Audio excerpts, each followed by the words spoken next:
एक गांव में एक बहुत ही ज्ञानी पंडित रहता था। एक दिन वह अपने बचपन के मित्र से मिलने के लिए दूसरे गांव जा रहा था। उसका मित्र बचपन से ही गूंगा और एक पैर से अपाहिज था। उसके मित्र का गांव काफी दूर था। रास्ते में कई छोटे छोटे गांव पड़ते थे। पंडित अपनी धुन में आगे चला जा रहा था। तभी रास्ते में उसे एक आदमी और मिल गया। वह भी पंडित के साथ साथ चलने लगा। पंडित ने सोचा, चलो अच्छा ही हुआ, साथ साथ चलने से सफर जल्दी कट जाएगा। चलते चलते पंडित ने उस आदमी से उसका नाम पूछा तो उस आदमी ने अपना नाम महाकाल बताया। पंडित को ये नाम थोड़ा अजीब सा लगा, पर पंडित ने नाम के विषय में कुछ पूछना उचित नहीं समझा। दोनों धीरे धीरे साथ में चल ही रहे थे। तभी रास्ते में एक गांव आया तो महाकाल ने पंडित से कहा, तुम आगे चलो, मुझे इस गांव में एक संदेशा देना है, मैं तुमसे आगे मिलता हूँ। पंडित ने कहा, ठीक है, और वह आगे की ओर चल दिया। तभी गांव में खबर फैली कि एक व्यक्ति को भैंसे ने मार दिया है। जैसे ही भैंसे ने उस व्यक्ति को मारा, ठीक थोड़ी ही देर में महाकाल वापस आ गया। फिर चलते चलते दोनों एक दूसरे गांव के बाहर पहुंचते हैं, जहां पर एक छोटा सा मंदिर बना था और ठहरने की व्यवस्था भी अच्छी लग रही थी। पंडित के मित्र का गांव भी वहां से अभी काफी दूर था और रात्रि भी होने वाली थी। तो पंडित ने महाकाल से कहा, रात्रि होने वाली है, पूरा दिन चलते चलते थकान भी लग रही है और भूख भी लगी है, हम यहीं भोजन करके आराम कर लेते हैं, कल सुबह आराम से आगे का सफर तय करेंगे। महाकाल ने कहा, ठीक है, मुझे इस गांव में किसी को जरूरी सामान देना है, तुम खाना खाकर आराम करो, मैं बाद में आकर खा लूंगा। इतना कहकर वह वहां से चला गया। लेकिन उसके जाते ही कुछ देर बाद उस गांव में धुआं उठता दिखाई दिया और देखते ही देखते पूरे गांव में आग लग गई। पंडित ने आश्चर्य से सोचा कि ये महाकाल जहां भी जाता है वहां किसी न किसी तरह की हानि जरूर हो जाती है, कुछ तो गड़बड़ है। लेकिन पंडित ने रात्रि में महाकाल से इस बात का कोई जिक्र नहीं किया। सुबह दोनों ने फिर अपने गंतव्य की ओर चलना प्रारंभ कर दिया। कुछ ही देर में फिर एक गांव आया तो महाकाल ने फिर पंडित से कहा, आप आगे चलते जाइए, मैं कुछ देर में आपको मिलता हूँ, मुझे इस गांव में भी कुछ जरूरी काम है, मैं काम करके आपसे आगे मिलता हूँ। ये कहकर महाकाल जाने लगा। लेकिन इस बार पंडित आगे नहीं बढ़ा, बल्कि वहीं खड़ा होकर महाकाल को देखता रहा कि अब वह कहाँ जाता है और क्या करता है। तभी लोगों की आवाजें सुनाई देने लगी कि किसी व्यक्ति को सांप ने काट लिया है और वह मर गया है। ठीक उसी समय महाकाल फिर से उस पंडित के पास पहुंच गया, लेकिन इस बार पंडित को सहन नहीं हुआ। उसने महाकाल से पूछ ही लिया कि तुम जिस गांव में जाते हो वहां कोई ना कोई नुकसान जरूर हो जाता है, क्या तुम मुझे बता सकते हो ऐसा क्यों हो रहा है? तो महाकाल ने जवाब दिया, पंडित जी, आप तो मुझे बहुत बड़े ज्ञानी मालूम पड़े थे, इसलिए मैं आपके साथ चलने लगा था, क्योंकि ज्ञानियों का संग बहुत अच्छा होता है, परंतु आप अभी तक नहीं समझ पाए कि मैं कौन हूँ। पंडित ने कहा, मैं समझ गया हूँ, लेकिन मुझे कुछ शंका है, अगर आप ही अपना उपयुक्त परिचय दे दें तो मुझे शंका नहीं होगी। महाकाल ने जवाब दिया, मैं जमदूत हूँ और जमराज की आज्ञा से उन लोगों के प्राण हरण करता हूँ जिनकी आयु पूर्ण हो चुकी है। हालांकि पंडित को पहले से ही इस बात की शंका थी, फिर भी महाकाल के मुंह से सुनकर पंडित घबरा गया। लेकिन फिर से हिम्मत करके पूछा, अगर ऐसी बात है और तुम सचमुच जमदूत हो तो बताओ, अगली मृत्यु किसकी है? जमदूत ने जवाब दिया, अगली मृत्यु तुम्हारे उसी मित्र की है जिससे तुम मिलने जा रहे हो, और उसकी मृत्यु का कारण भी तुम ही बनोगे। ये बात सुनकर पंडित सहम सा गया। पंडित सोच में पड़ गया कि यदि वास्तव में ये जमदूत हुआ तो उसकी बात भी सही होगी। मेरे कारण मेरे बचपन के सबसे अच्छे मित्र की मृत्यु हो जाएगी, इसलिए अच्छा यही होगा कि मैं अपने मित्र से मिलने ही ना जाऊं। कम से कम मैं तो उसकी मृत्यु का कारण नहीं बनूंगा।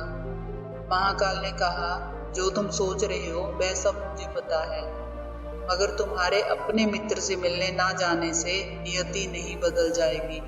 तुम्हारे मित्र की मृत्यु निश्चित है और वह अगले कुछ ही क्षणों में घटित होने वाली है। महाकाल के मुख से ऐसी बातें सुनकर पंडित को झटका सा लगा, क्योंकि महाकाल ने उसके मन की बात जान ली थी, जो कि एक साधारण व्यक्ति के लिए संभव नहीं है। अब तो पंडित को विश्वास हो गया कि ये महाकाल सचमुच में ही जमदूत है, वह अपने मित्र की मृत्यु का कारण ना बने। इसलिए पंडित पीछे की ओर मुड़ा और अपने गांव की ओर जाने लगा। परंतु जैसे ही पंडित मुड़ा, उसका मित्र तेजी से उसकी ओर आता हुआ दिखाई दिया, जो पंडित को देखकर अत्यंत प्रसन्न दिख रहा था। अपने मित्र के आने की गति को देखकर पंडित को ऐसा लगा जैसे कि उसका मित्र काफी समय से उसके पीछे ही आ रहा है। लेकिन वह बचपन से ही गूंगा था और पैर से अपाहिज था, इसलिए ना तो वह पंडित के पास पहुंच पा रहा था और ना ही पंडित को आवाज दे पा रहा था। लेकिन जैसे ही वह पंडित के पास पहुंचा, अचानक उसकी मृत्यु हो गई। पंडित हक्का बक्का होकर महाकाल की ओर देखने लगा, जैसे कि वह पूछना चाह रहा हो कि आखिर क्या हुआ। महाकाल पंडित के मन की बात समझ गया और बोला, तुम्हारा मित्र पिछले गांव से तुम्हारे पीछे पीछे आ रहा था, लेकिन वह अपाहिज और गूंगा होने की वजह से तुम तक नहीं पहुंच सका। उसने अपनी संपूर्ण ताकत लगाकर तुम तक पहुंचने की कोशिश की, लेकिन बुढ़ापे में बचपन जैसी ताकत नहीं होती, इसलिए हृदय आघात के कारण तुम्हारे मित्र की मृत्यु हो गई। क्योंकि तुमसे मिलने के लिए अपनी गति की सीमा को लांघते हुए वह तुमसे मिलने के लिए पीछे पीछे भाग रहा था, इसलिए अपने मित्र की मृत्यु का कारण तुम ही बने। अब पंडित को विश्वास हो चुका था कि सचमुच ये महाकाल एक जमदूत है और उसका कार्य जीवों के प्राणों को हरना है। पंडित एक ज्ञानी व्यक्ति था, इसलिए यह भी जानता था कि मृत्यु पर किसी का बस नहीं चलता। सभी जीवों को एक ना एक दिन मरना ही है। यही सोचकर उसने अपने आप को संभाल लिया। लेकिन अचानक पंडित के मन में स्वयं की मृत्यु के बारे में जानने की इच्छा हुई, इसलिए उसने महाकाल से पूछा, जब मृत्यु मेरे मित्र की होनी थी तो तुम शुरू से ही मेरे साथ क्यों चल रहे थे? महाकाल ने जवाब दिया, मैं तो सभी के साथ चलता हूँ और हर क्षण चलता रहता हूँ, किंतु लोग पहचान नहीं पाते, क्योंकि लोगों के पास अपनी समस्याओं के अलावा किसी और व्यक्ति, वस्तु या घटना के संदर्भ में सोचने, समझने और देखने का समय ही नहीं होता। पंडित ने कहा, क्या तुम बता सकते हो कि मेरी मृत्यु कब और कैसे होगी? तो महाकाल ने कहा, हालांकि किसी सामान्य जीव को ये जानना ठीक नहीं है, क्योंकि कोई भी जीव अपनी मृत्यु के बारे में जानकर दुखी ही होता है। लेकिन तुम ज्ञानी व्यक्ति प्रतीत होते हो और अपने मित्र की मृत्यु को तुमने जितनी आसानी से सहन कर लिया, उसे देखकर लगता है कि तुम अपनी मृत्यु के बारे में जानकर भी दुखी नहीं होंगे। इसलिए मैं तुम्हें बता देता हूँ कि तुम्हारी मृत्यु आज से ठीक 6 महीने बाद आज के ही दिन किसी दूसरे राज्य में फांसी लगने से होगी। और सबसे आश्चर्य की बात ये होगी कि तुम स्वयं खुशी से फांसी को स्वीकार कर लोगे। इतना कहकर महाकाल जाने लगा, क्योंकि महाकाल का पंडित के साथ चलते रहने का अब कोई कारण नहीं था। पंडित भी अपने मित्र की यथाशक्ति कर्मकांड करके अपने गांव चला गया। लेकिन कोई व्यक्ति कितना भी ज्ञानी क्यों ना हो, अपनी मृत्यु की बात सुनकर दुखी तो होता ही है और मृत्यु से बचने के लिए कुछ ना कुछ करता ही है। तो पंडित ने भी किया। पंडित विद्वान था, इसलिए उसकी ख्याति उस राज्य के राजा तक थी। उस पंडित ने सोचा कि राजा के पास तो कई ज्ञानी मंत्री हैं, वे मेरी मृत्यु से संबंधित समस्या का कोई ना कोई हल निकाल ही लेंगे। पंडित जी सोचते हुए राज दरबार में पहुंच जाता है और उसने वहां जाकर राजा को सारा वृत्तांत सुनाया। राजा ने ये बात अपने मंत्रियों को बताई और उनसे सलाह मांगी। अंत में सभी ने विचार विमर्श करके कहा कि अगर पंडित की बात सही है तो ये तो निश्चित है कि उसकी मृत्यु 6 महीने के बाद ही होगी। लेकिन मृत्यु तब होगी जब वह दूसरे राज्य में जाएगा। यदि वह दूसरे राज्य में जाएगा ही नहीं तो मृत्यु भी नहीं होगी। मंत्रियों की ये सलाह राजा को भी ठीक लगी। बहुत सोच समझकर राजा ने पंडित के रहने की व्यवस्था महल में कर दी और राजा के आदेश के बिना उस पंडित से किसी को भी मिलने नहीं दिया जाता था। लेकिन पंडित कहीं भी आ जा सकता था ताकि पंडित को ये ना लगे कि वह राजा की कैद में है। परंतु पंडित डर के कारण स्वयं ही कहीं आता जाता नहीं था। धीरे धीरे पंडित की मृत्यु का समय नजदीक आने लगा और वह दिन भी आ गया जिस दिन पंडित की मृत्यु होने वाली थी। पंडित अपनी मृत्यु को लेकर बहुत चिंतित था, इसलिए उस दिन पंडित डर के मारे जल्दी ही सो गया ताकि जल्दी से वह रात बीत जाए और अगला दिन आ जाए तो उसकी मृत्यु टल सके। लेकिन पंडित को स्वयं नींद में चलने की बीमारी थी और इस बीमारी के बारे में वह स्वयं भी नहीं जानता था। अतः राजा के किसी वैद्य को बताने का तो प्रश्न ही नहीं उठता। उसी रात पंडित को नींद में चलने का दौरा पड़ा। वह उठा और जेल से निकलकर अस्तबल में गया। पंडित राजा का खास मेहमान था, इसलिए किसी पहरेदार ने भी उसे नहीं रोका और ना ही किसी तरह की पूछताछ की। अस्तबल में पहुंचकर वह सबसे तेज चलने वाले घोड़े की पीठ पर सवार होकर नींद में ही राज्य की सीमा के बाहर दूसरे राज्य में चला गया। इतना ही नहीं, वह दूसरे राज्य के राजमहल में पहुंच गया और उस महल के पहरेदार ने भी उसे नहीं रोका और ना ही कोई पूछताछ की। सभी लोग रात्रि के अंतिम प्रहर होने के कारण नींद में थे और वह पंडित सीधे राजा के शयन कक्ष में पहुंच गया जहां राजा और रानी सो रहे थे। वहां पंडित भी जाकर लेट गया। सुबह हुई तो राजा ने पंडित को रानी के बगल में सोया हुआ देखा, जिससे राजा बहुत क्रोधित हुआ और पंडित को गिरफ्तार कर लिया गया। पंडित को तो कुछ समझ में ही नहीं आ रहा था कि आखिर दूसरे राज्य में और राजा के कक्ष में वह कैसे पहुंच गया। लेकिन वहां ये सब सुनने वाला कौन था। राजा ने पंडित को दरबार में हाजिर करने का हुक्म दिया। कुछ समय बाद पंडित को दरबार में लाया गया। कुछ समय बाद राजा का दरबार लगा, जहां राजा ने पंडित को देखा और देखते ही क्रोधित होकर पंडित को फांसी पर चढ़ा देने का आदेश सुना दिया। फांसी की सजा सुनकर पंडित कांप गया।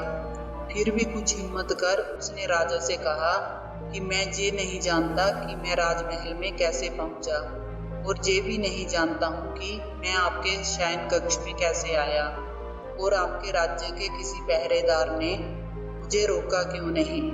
लेकिन मैं इतना जानता हूँ कि आज मेरी मृत्यु होनी थी और अब सच में होने जा रही है। राजा को ये बात थोड़ी अटपटी लगी। उसने पूछा, तुम्हें कैसे पता कि आज तुम्हारी मृत्यु होनी ही है? तुम कहना क्या चाहते हो? राजा के इस सवाल के जवाब में पंडित ने महाकाल से मिलने की कहानी बता दी और कहा कि महाराज, मेरा क्या किसी भी सामान्य व्यक्ति में इतना साहस नहीं कि वह राजा के शयन कक्ष में राजा की उपस्थिति में रानी के पास चला जाए और सो जाए। राजा को पंडित की बात में थोड़ी सत्यता दिखाई दी, परंतु उसने सोचा जे मृत्यु से बचने के लिए महाकाल और अपनी मृत्यु की भविष्यवाणी का बहाना बना रहा है। इसलिए राजा ने पंडित से कहा, यदि तुम्हारी ये बात सत्य है और आज तुम्हारी मृत्यु का दिन है जैसा कि तुम्हें महाकाल ने कहा था, तो तुम्हारी मृत्यु का कारण मैं नहीं बनूंगा। लेकिन अगर ये बात झूठी निकली तो निश्चित ही आज तुम्हारी मृत्यु का दिन होगा, क्योंकि पड़ोसी राज्य का राजा उसका मित्र था। उसने तुरंत सैनिकों के हाथ दूसरे राज्य के राजा को पत्र भेजा और पंडित की बात की सत्यता का प्रमाण मांगा। शाम तक भेजे गए सैनिक वापस लौट आए और उन्होंने बताया, महाराज, पंडित जो कह रहा है वह पूर्णतः सत्य है। दूसरे राज्य के राजा ने पंडित को रहने के लिए अपने ही महल में संपूर्ण व्यवस्था कर रखी और पिछले 6 महीने से पंडित राजा का मेहमान था। कल राजा इससे अंतिम बार मिले थे। इसके बाद इस राज्य में ये कैसे पहुंचा, इसकी जानकारी किसी को नहीं है। इसलिए उस राज्य के राजा के अनुसार पंडित को फांसी की सजा देना उचित नहीं है। लेकिन राजा के लिए एक नई समस्या आ गई, क्योंकि उसने बिना कुछ जाने ही पंडित को फांसी की सजा सुना दी थी। इसलिए अगर दंड फांसी नहीं दी जाए तो राजा के कथन का अपमान हो जाएगा, और अगर राजा के द्वारा दी गई सजा का मान रखा जाए तो पंडित की बिना वजह ही मृत्यु हो जाएगी। राजा ने अपने सभी मंत्रियों से इस बारे में चर्चा की। सभी मंत्रियों ने सुझाव दिया कि महाराज, पंडित को एक कच्चे सूत से फांसी लगवा दें। इससे आपके कथन का भी मान रह जाएगा और कच्चे सूत के धागे से पंडित को भी फांसी नहीं लगेगी और उसके प्राण बच जाएंगे। राजा को ये सुझाव अच्छा लगा। उसने ऐसा ही आदेश सुना दिया। पंडित के लिए कच्चे धागे के सूत का फांसी का फंदा बनाया गया और नियम के अनुसार पंडित को फांसी पर चढ़ाया जाने लगा। सभी लोग खुश थे कि ना तो पंडित मरेगा और ना ही राजा का वचन झूठा पड़ेगा। पंडित को भी विश्वास था कि सूत के धागे से तो उसकी मृत्यु हो ही नहीं सकती, इसलिए वह भी खुशी खुशी फांसी पर चढ़ने को तैयार था, जैसा कि महाकाल ने उसे कहा था। लेकिन जैसे ही पंडित को फांसी दी गई, सूत का धागा तो टूट गया, लेकिन टूटने से पहले उसने अपना काम कर दिया था। पंडित के गले की नस सूत के धागे से कट चुकी थी और पंडित जमीन पर पड़ा तड़प रहा था। हर धड़कन के साथ उसके गले से की फुहार निकल रही थी और देखते ही देखते पंडित का शरीर पूरी तरह से शांत हो गया। सभी लोग आश्चर्यचकित थे, पंडित को मरते हुए देख रहे थे। किसी को विश्वास ही नहीं हो रहा था कि इस कमजोर से धागे से किसी की मृत्यु हो सकती है। लेकिन घटना घट चुकी थी। नियति ने अपना काम कर दिया था। जो होना होता है वह होकर ही रहता है। हम चाहे जितनी भी सावधानियां बरतें, जितना भी उपाय कर लें, लेकिन हर घटना और घटना की पूरी प्रणाली पहले से ही तय होती है, जिसे हम थोड़ा सा भी इधर उधर नहीं कर सकते।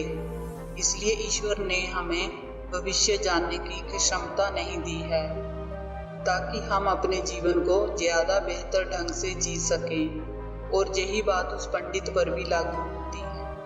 यदि पंडित ने महाकाल से अपनी मृत्यु के बारे में ना पूछा होता तो 6 महीने राजा की कैद में डर डर कर जीने की बजाय ज्यादा बेहतर जीवन जीता। आपको ये कहानी अच्छी लगी हो तो वीडियो को लाइक करें, चैनल को सब्सक्राइब करें।